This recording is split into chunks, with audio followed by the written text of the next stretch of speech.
নেই, শহরের চেয়ে বেশি ইম্পর্টেন্ট এটা এটা এটা মুক্তিযোদ্ধাদের এলাকা ছিল।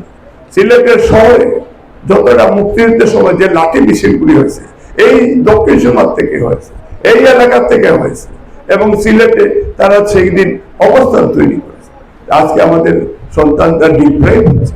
এই জন্য আমি আশা করব যে আমি এই অন্তত এই 5 বছরে মাননীয় প্রধানমন্ত্রী যে 31 দফা কর্মসূচি দিয়েছেন, যেমন ফ্যামিলি কার্ড, কৃষি কার্ড, এবং এইবার শিক্ষার জন্য বাজেটে বেশি অর্থ দেওয়া হয়েছে, এবং শিক্ষা এবং হেলথের জন্য।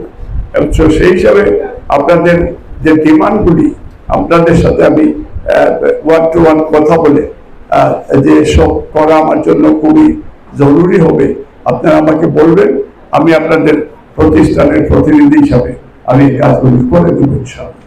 শুধু এটা আমাদের এই আমার নির্বাচনী এলাকায় প্রত্যেকটা স্কুল, কলেজ, মসজিদ, মাদ্রাসাগুলির জন্য এখানে আমাদের একটা স্পেশাল চিন্তা আছে।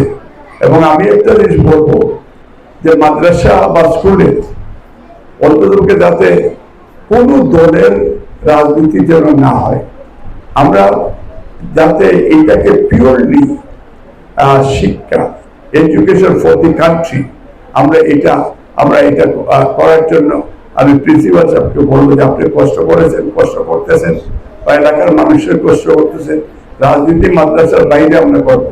মাদ্রাসার ভিতরে আমরা কোনো দলে, মাদ্রাসা বা স্কুল বা শিক্ষা প্রতিষ্ঠানে, এটা ইউনিভার্সিটির বিষয়টা হয়তো আলাদা, বাট আমার মনে হয় যে আমাদের লোকাল স্কুল, কলেজ, মসজিদ, মাদ্রাসাগুলিতে যাতে আমরা রাজনীতির মধ্যে রাখি, আমরা যাতে শিক্ষার্থীদের পাশে থাকি এবং তাদের সেফটি, সিকিউরিটি, এটার দায়িত্ব আমরা নেব, যাতে আমাদের বোনরা রাস্তাঘাটে যাতে নির্দ্বিধায় একা যেতে পারে। এবং এটার জন্য আমরা গার্জিয়ান শুধু না, এলাকা আমরা তাদের গার্জিয়ান হিসাবে এই দায়িত্ব আমাদের পালন করব।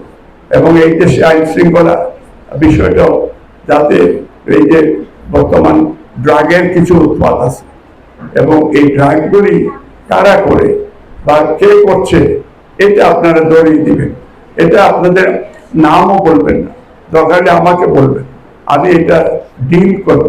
এই এলাকায় আমরা কোনো ধরনের ড্রাগিদেরকে আমরা এলাও করব না, কোনো ধরনের বৈষম্য আমরা সেইখানে স্টাবলিশড হইতে আমরা দিব না।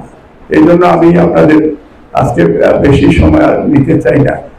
আমি কৃতজ্ঞ যে আপনারা আমাকে আজকে এখানে আমন্ত্রণ করে এটা আজকে যেটা আমি উদ্বোধন করলাম, এবং সেই হিসাবে এটা